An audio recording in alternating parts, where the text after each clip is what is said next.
Our headlines today. Philip Schofield quits ITV after admitting he had an affair with a younger male employee and lying about it. The network says it's deeply disappointed by his admissions of deceit. A vigil takes place in Cardiff for the two teenagers killed in an accident which sparked rioting. The family of one of them tells us they're still trying to find out what happened. I've got faith and trust in my family and this community that we will continue to fight and get the truth out there, and we will get justice for these boys. Good morning. Brace yourselves then for a dramatic weekend of sport. It will be a life-changing day for either Luton Town or Coventry City, with a place in the Premier League awaiting the winners of the Championship playoff final at Wembley.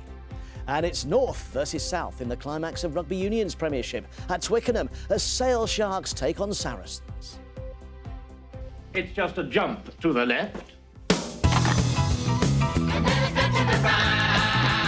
With your hands on your hips. 50 years of the Rocky Horror Show. The man behind it all tells us why he's surprised it's lasted so long.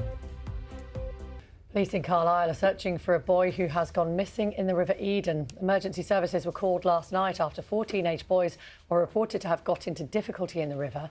2 were rescued safely, while 1 was airlifted to hospital in a critical condition.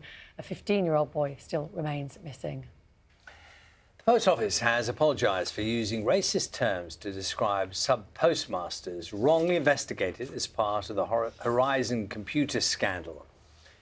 The faulty IT system led to hundreds of wrongful prosecutions for theft and false accounting over 15 years. The papers show fraud investigators were asked to group suspects based on racial features.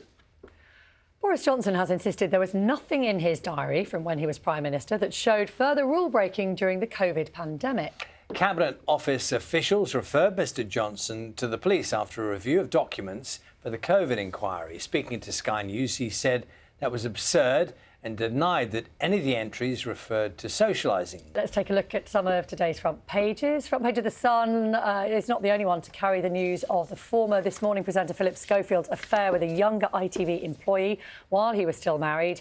The Sun describes the revelation as a bombshell which has ended his career, so they say. Let's have a look at The Times reporting that foreign teachers are being offered £10,000 to work in English schools as part of an overseas recruitment drive by ministers to fill classroom vacancies. The paper says hundreds of maths, science and language teachers will be brought in from countries such as India and Nigeria this year. The Daily Telegraph leads with a warning from the former head of the RAF, Sir Mike Wigston, who tells the paper that Russia will be vindictive if it loses its war in Ukraine, posing a direct threat to the UK. And lastly, a look at The Guardian. The Prime Minister, they say, has been warned the UK economy could be in recession before the next general election. The paper says economists have predicted the Bank of England could be forced into it to tame stubbornly high inflation rates.